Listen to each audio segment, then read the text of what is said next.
தொல்லமுதின் மேலான முத்திக்கனியே முத்தமிழே தனிப்பரம்பொருளே தாய் தமிழ் மொழியே உம்மை முதலில் வணங்குகின்றேன்.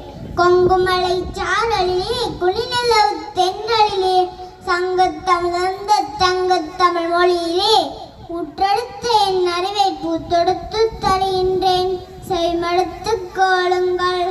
அன்பின் உருவாய் அறிவின் ஊற்றாய் பண்பின் சிகரமாய் தன்னம்பிக்கையின் திறவோளாய் விழாவை தலைமை தாங்கி கொண்டிருக்கும் பாடசாலையின் முதல்வர் அவர்களுக்கும் அன்பின் சேவையில் ஆண்டவன் பார்வையில் அகிலம் போற்ற ஆயிரக்கணக்கான மக்களுக்கு உதவி கொண்டிருக்கும் கௌரவ ராஜாங்க அமைச்சர் சிவநேசதுரை சந்திரகாந்தன் ஐயா அவர்களுக்கும் இன்று பல பணிகளுக்கு மத்தியிலும் நமது பாடசாலைக்கு வருகை தந்திருக்கும் மட்டக்களப்பு மண்முனை வடக்கு பிரதேச செயலாளர் வன்னியசிங்கம் வாசவன் ஐயா அவர்களுக்கும் நேர்கொண்ட பார்வையிடம் ஜீரோண்டூவல் நடத்தும் கிழக்கு மாகாண கல்வி பணிப்பாளர் திருமதி சுஜாதா குழந்தைகுமார் அம்மணி அவர்களுக்கும் அவரது பிரதிநிதிகளுக்கும் ஏனைய கௌரவ விருந்தினர்களுக்கும் என் இனிய வணக்கங்கள்.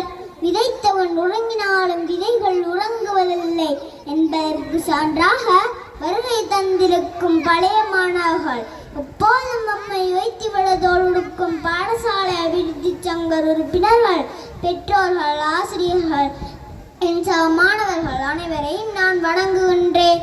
ஓடி விளையாடு பாப்பா நீ ஓய்ந்திருக்கல் ஆகாது பாப்பா கூடி விளையாடு பாப்பா என்ற மகாகவி பாரதியாரின் வரிகளுக்கு ஏற்ப விளையாட்டு நமது உடல் உள்ள நலனை முக்கிய பங்காக்குகின்றன.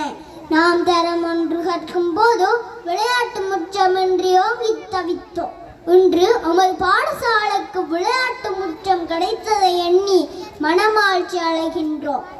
இதற்காக உழைத்த அனைத்து உள்ளங்களுக்கும் நான் மாணவர்கள் சார்பாக நன்றி கூறுகின்றேன்.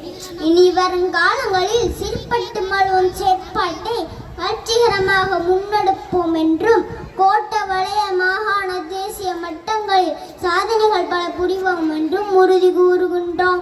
விளையாடுவதன் மூலம் மாணவர்களாகிய நமக்கு சகிப்புத்தன்மை விட்டு கொடுக்கும் மனப்பான்மை ஒற்றுமை தலைமைத்துவம் நேர முகாமைத்துவம் போன்ற நற்பண்புகளை வளர்த்துக் கொள்ளலாம்.